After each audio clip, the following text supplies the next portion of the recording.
Virgo, age is a number that exists on paper. What this person feels for you exists somewhere paper has never reached. And I want you to understand the distance between those two things before this reading goes anywhere else.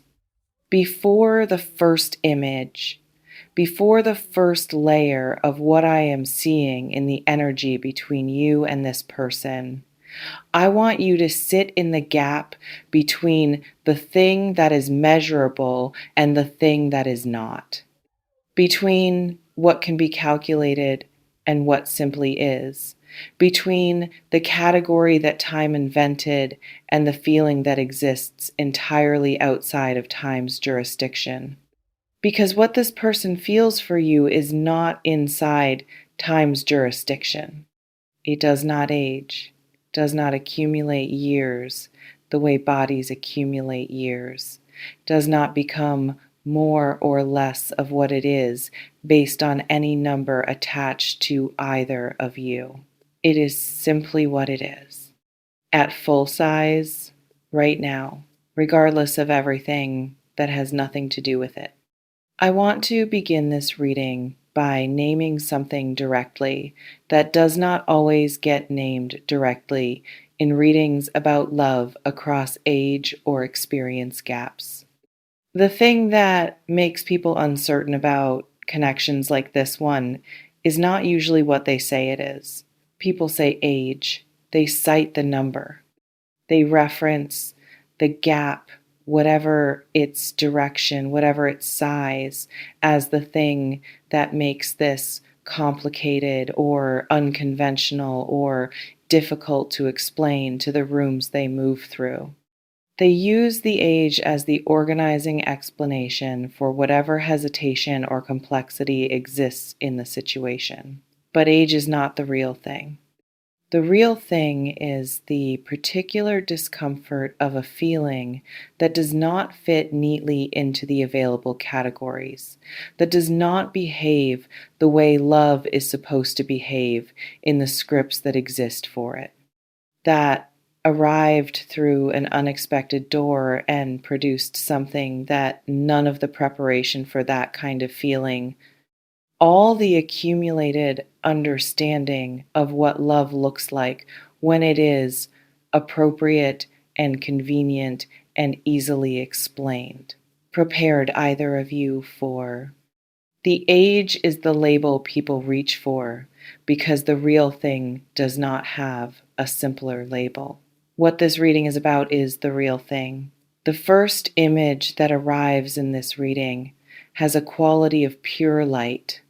I see something illuminated, not from above, not in the theatrical sense of light being cast down on something to make it significant, from within, the specific quality of light that comes from the inside of something that is generated by the thing itself rather than borrowed from an external source. The kind of light that does not depend on the conditions outside of it to exist, that would be present in darkness, that would be present in the most inconvenient and unlikely and poorly timed circumstances because its source is not the circumstances, its source is what it is. And what I see illuminated in this way, in this self-generated condition-independent light, is the feeling this person carries for you. It is not illuminated by the convenience of the situation. It is not illuminated by the approval of the people around them. It is not illuminated by the ease of explanation or the comfort of category or the relief of something that fits into the scripts that were available. It illuminates itself because it is real, and real things generate their own light. Let me describe what they are actually feeling, not in the filtered version, not in the version that has been managed for palatability or shaped to fit the dimensions of what is socially comfortable. In the actual version, the one that exists in them in the quiet hours when the social management is not operating and the feeling is simply there, full and unedited and entirely itself. They feel chosen by you specifically, not by the idea of you, not by what you represent or what having you in their life communicates about them, or any of the external dimensions that love sometimes gets confused with. By you, the specific, particular, entirely irreplaceable configuration of qualities that makes you the person you are, the way your mind moves, the specific register of your care when it is genuine, the quality of your attention when it is fully present, the particular courage it takes to be as real as you are in a world that consistently rewards the managed version of people over the actual one. They feel chosen by all of that. And the choosing goes in both directions. Because part of what they are feeling, the part that does not have to do with what they receive from you, but with what they feel toward you, is a very specific and very deliberate choosing of you, not of the convenient version, not of someone who fits more easily into the life they were already living, of you with the specific knowledge of what that choosing requires and what it might cost and what it will definitely ask of them in terms of honesty and courage and the willingness to explain something to rooms that will not all understand. Immediately, they are choosing anyway. I want to speak about what age actually does in this reading, because it is not absent. I am not pretending it is not a factor in the specific texture of what exists between you. It is there in the particular way that difference is always there in a genuine connection, not as an obstacle, as a dimension, as one of the things that makes the encounter specific rather than generic. Because the truth is that age, when it exists as a gap between two people who have genuinely found each other, brings something into the connection that connections between people at the same life stage do not always have. It brings perspective, different experiences of the same world, different timings of the same human lessons, different relationships to what matters and what passes and what turns out to have been significant after all. And the meeting of those different perspectives, when the people carrying them are genuinely curious about each other rather than positioned to manage or explain or justify the gap, produces something that same stage connections can approximate but do not quite replicate. A particular quality of seeing, each person visible to the other from an angle that is not available in their own generation or their own cohort, seen by someone whose relationship to time is different enough that certain things about them that are invisible to their contemporaries become visible, valued for things that the people around them may have stopped noticing. This is part of what they feel, the specific and slightly astonished experience of being seen from an angle they had not been seen from before by you. Tell me something in the comments that I am genuinely asking. Has the age dimension of this connection been something that has lived more in your head than in the actual quality of the connection itself? Has there been a difference between the feeling when you are inside the dynamic and the feeling when you step outside it and think about it from the position of how it looks or how it might be explained? Because I think for many of you watching this reading, the complication does not live in the feeling. The feeling is clear. The complication lives in the translation of the feeling into language that the external world can receive. Tell me if that is where it sits for you. Because this reading is specifically for the part of you that is more certain in the feeling than in the explaining. I see a second image now, and it has a quality of extraordinary ordinariness. I see two people doing something completely ordinary together. Not a romantic scene, not a significant moment, something mundane, the kind of thing that happens between people who have found a genuine ease with each other, a conversation about something unremarkable, a shared space where nothing in particular is happening and both people are simply there, present in the specific and undervalued luxury of being with someone whose company requires nothing to be performed. And in this ordinary scene, something that is not ordinary at all, a quality of rightness, the specific and quietly extraordinary feeling of two people who fit in the way that not everyone fits, who exist in each other's company without the low-level effort that most human interaction requires, without the background processing of how they are coming across or what the other person is thinking or whether the dynamic requires adjustment. Just there, just right. And neither the age of one nor the age of the other is present in the room in any form that changes the quality of what is there. Because the quality of what is there has nothing to do with age. It has to do with them, specifically together.